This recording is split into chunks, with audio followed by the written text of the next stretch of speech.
प्यारे मित्रों, आप सभी को हमारे इस चैनल में स्वागत है। दिवाली कब है, इस बारे में पंचांग की गणना बताती है कि हर साल की तरह ही इस साल भी कार्तिक अमावस्या के दिन दिवाली का त्यौहार शुभ मुहूर्त में मनाया जाएगा। आइए जानते हैं कि अब की बार पंचांग के अनुसार दिवाली किस दिन और किस मुहूर्त में मनाया शुभ फलदायी रहेगा। दीपावली या दिवाली रोशनी का त्यौहार है और साल के सबसे ज़्यादा मनाए जाने वाले त्योहारों में से एक है।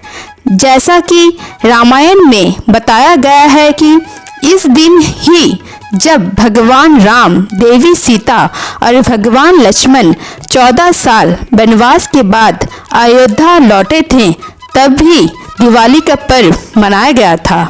दिवाली का पर्व धनतेरस से शुरू होता है और भाई दूज तक रहता है। आइए जानते हैं इस साल कब है दिवाली का त्यौहार।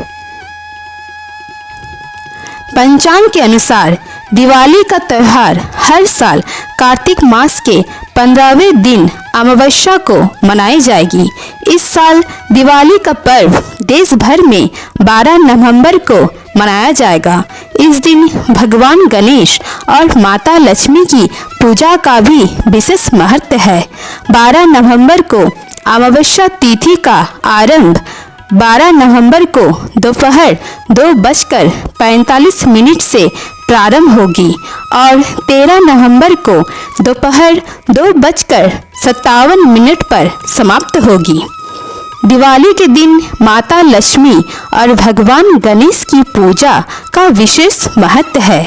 मान्यताओं के अनुसार जब मुहूर्त में लक्ष्मी जी का पूजन किया जाता है तो लक्ष्मी जी वहां ठहर जाती है, इसीलिए लक्ष्मी पूजा के लिए ये सबसे उत्तम समय माना जाता है। ऐसा कहा जाता है कि जिस व्यक्ति के पास ज्ञान होता है उसके पास धन भी रहता है, इसलिए भगवान गणेश की पूजा की जाती है। साथ ही ऐसा कहा जाता है कि अमावस्या तिथि के दिन अगर माता लक्ष्मी किसी पर प्रसन्न हो जाती है तो उसे आरोग्य की प्राप्ति होती है।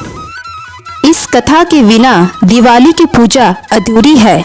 पूरे देश में दिवाली का त्यौहार पूरे उत्साह के साथ मनाया जा रहा है।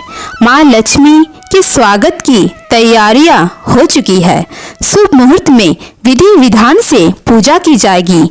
माँ लक्ष्मी की पूजा करने से सुख समृद्धि के भंडार भरे रहते हैं। ऐसे में दिवाली की पूजा पर एक कथा भी सुनाई जाती है। चलिए पढ़ते हैं ये कथा।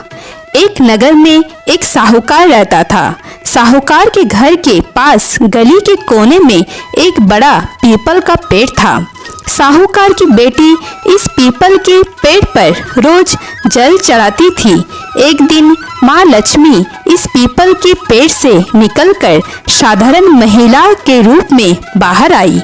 माँ लक्ष्मी ने साहूकार की बेटी की मन की श्रद्धा जांचने के लिए उससे दोस्ती कर ली। दोनों के बीच काफी समय तक गहरी दोस्ती रही। एक दिन माँ लक्ष्मी ने साहूकार की बेटी को अपने घर पर खाने का निमंत्रण दिया।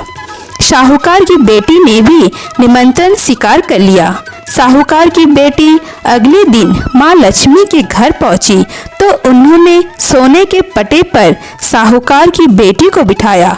इसके बाद सोने की थाल पर 56 तरह के पकवान परोसे। ये देखकर साहूकार की बेटी प्रसन्न हो गई। उसने खुशी खुशी भोजन किया।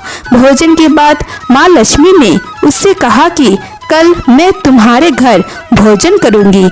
ये सुनते ही साहूकार की कन्या उदास हो गई। उदासी देख माँ लक्ष्मी समझ गई कि कन्या गरीब है और सम्मान या यथोचित बंदोबस्त नहीं कर पाने को लेकर चिंतित है। साहूकार की बेटी अपने घर चली आई और सोचने लगी कि क्या किया जाए। इसी दौरान एक चील उसके घर के ऊपर से गुजरी, जिसने 9 लखा हार उसके घर पर गिरा दिया।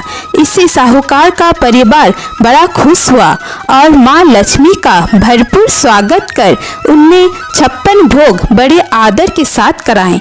इससे माँ लक्ष्मी प्रसन्न हुई और आशीर्वाद दिया। इसके बाद साहूकार के घर हमेशा ही अन्न और धन के भंडार भरे रहे।